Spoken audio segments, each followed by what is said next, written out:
the land of the free and the home of the brave, as America is affectionately known. The nation that was created to protect the innate human rights of its citizens by enshrining them within its highest law, while limiting the power of its governing bodies to prevent the type of tyranny the Founding Fathers were so acutely aware of, as well as acknowledging the people have the right, even the duty, to confront any attempt by the government to diminish their freedom, has over the decades become to show the telltale signs of a tyrannical demeanor, particularly when those of a certain mindset are given the reins of power. Now, I've directed Superintendent Brown to order all police districts to give special attention to these parties. And this is how it's going to be. We will shut you down, we will cite you, and if we need to, we will arrest you and we will take you to jail. Period. There should be nothing unambiguous about that. Don't make us treat you like a criminal. But if you act like a criminal and you violate the law and you refuse to do what is necessary to save lives in this city in the middle of a pandemic, we will take you to jail, period. So, that means if you host a party, if you promote a party, if you go to a party, we're not playing games, we mean business, and we are going to shut this down one way or the other. The time for educating people into compliance is over. Don't be stupid, don't come out, don't advertise on social media. We're watching you, and we are going to take decisive action. With this in mind, we have to wonder if the words of John Adams are starting to become true. Our Constitution was made only for a moral and religious people. It is wholly inadequate to the government of any other.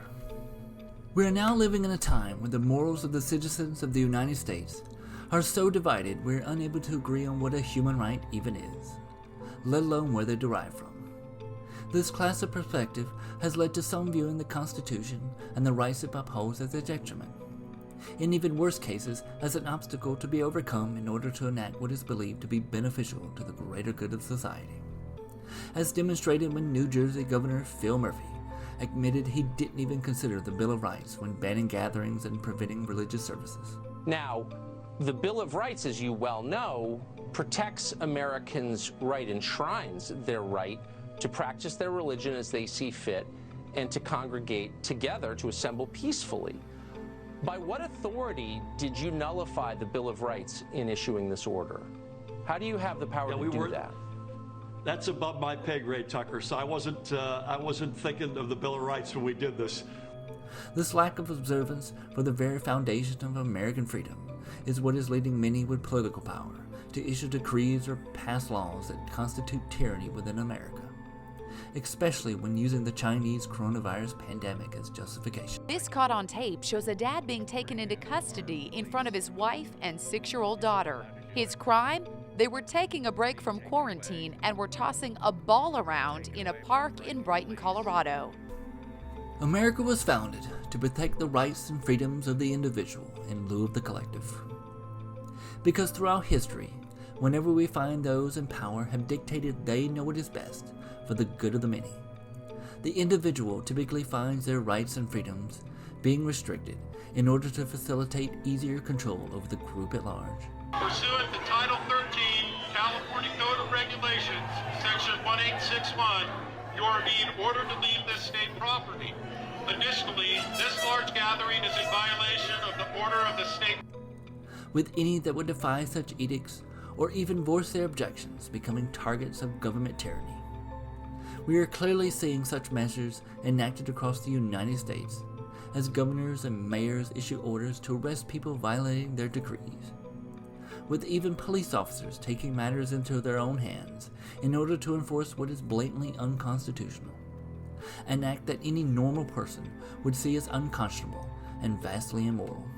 The majority cheering on such activity, as well as carrying it out, appear to be Democrats and those on the far left, with Michigan Governor Whitmer and New York City Mayor Bill de Blasio appearing to be leading the charge in terms of their aggressive actions to tyrannize people into complying with their dictatorial mandates. But anyone who tries to resist these basic rules and tries to create a public gathering, for example, or tries to put together, a sports event or anything like that, the NYPD is going to immediately give them a summons, and these are hefty summonses, and we're going to be very uncompromising. However, even some Republicans aren't immune to the tyrannical allure of power, as were the Republican mayor of Lancaster, California, threatening to arrest and prosecute anyone that deliberately violates social distancing laws because of some misguided civil liberty argument. Yet those civil liberties are the bedrock of the United States that underpins the very freedoms that allow citizens of the country to prosper. Once the government begins to deny those liberties, regardless of reasons, it becomes authoritarian. There are many reasons for this gradual shift towards authoritarianism. The slow degradation of our system of governance by corrupt politicians who are continually re-elected by an often uninformed populace. The encroachment of socialist ideology into our institutions of higher learning, influencing young minds who are usually ignorant of socialism's perilous outcomes. Even being taught that capitalism and the founding of America are the problems plaguing the world. If we want to defeat capitalism, we are going to need a party that will organize working people to fight for the demands that we want and to win socialism. Even economic and class issues play into it, as both elites and those in positions of authority and continually vie for money and power.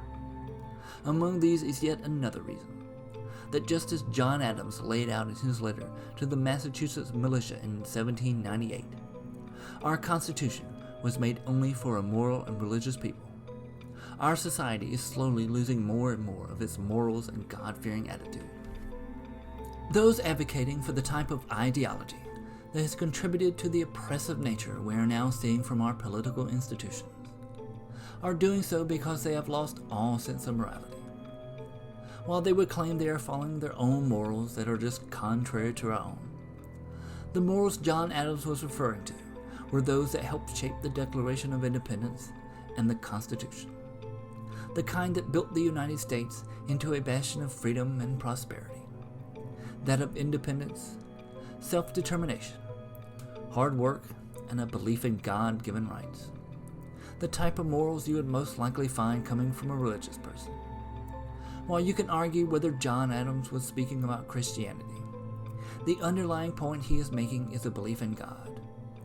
The reason this is important is because a moral and religious people would view God as the ultimate authority, not the government. This is precisely the case in regards to the founding of the United States, as God endowing us with certain inalienable rights was self-evident. Thus, a government was established to secure those rights. If our Creator gave us those rights, then the government does not have the power to remove them. It can only infringe on them. As Secretary Paul mentioned, I directed her to order a statewide moratorium on mass gatherings of 10 people or more. The reason we are seeing a growing tyranny from our government at both the state and federal levels is because more and more of our society is becoming secular. They have completely removed God from everything, even as just a concept. Do you swear or affirm under penalty of perjury that the testimony you're about to give is true and correct to the best of your knowledge, information, and belief? Thank you. Let the record show the witnesses. Point of parliamentary inquiry. Yes, Mr. Johnson. I think we left out the phrase, "so help me God." We did. Could we have the witnesses do it again for the record? Yeah, if they want to do it, but some of them don't want to do it. I don't think it's necessary, and I don't like to assert my will over other people. Well, it goes back to our founding history. It's been part of our tradition for more than 2 centuries, and I don't know that we should abandon it now. Could I ask the witnesses if they would choose to use the phrase? Mr. Chairman. Mr. Nadler. If any witness objects, he should not be asked to identify himself. We do not have religious tests for office or for anything else, and we should let it go with that. With no baseline standard for morals that we can all agree on, morals become subjective, with far too many now finding their values in the likes of socialism, far-left progressivism, political correctness culture, and other ideologies that are adverse and sometimes even hostile towards the values America was founded on. Also, with the removal of God means our innate human rights did not derive from Him. That God is not the absolute authority. If our rights were not given by God, then where did they come from? Because our rights contained in the Bill of Rights do not come from the Constitution. They come from God. It's clearly stated. Do not come from God, Your Honor, and you know that. They come from man. Well, let me ask. While there are secular reasonings that argues for the existence of our rights without the need for a creator, those arguments can just as easily be dismissed by other secular arguments because they have no authority. Therefore, with no God, the final authority falls to the governments of men, who get to decide what our rights are. If government decides that you have the right to health care, housing, or education, then as the highest authority it can command it to be so, regardless of what that might entail. In the same way, if the government decides you do not have the right to bear arms, to free speech, or to peacefully assemble, it can just as well deny you those freedoms.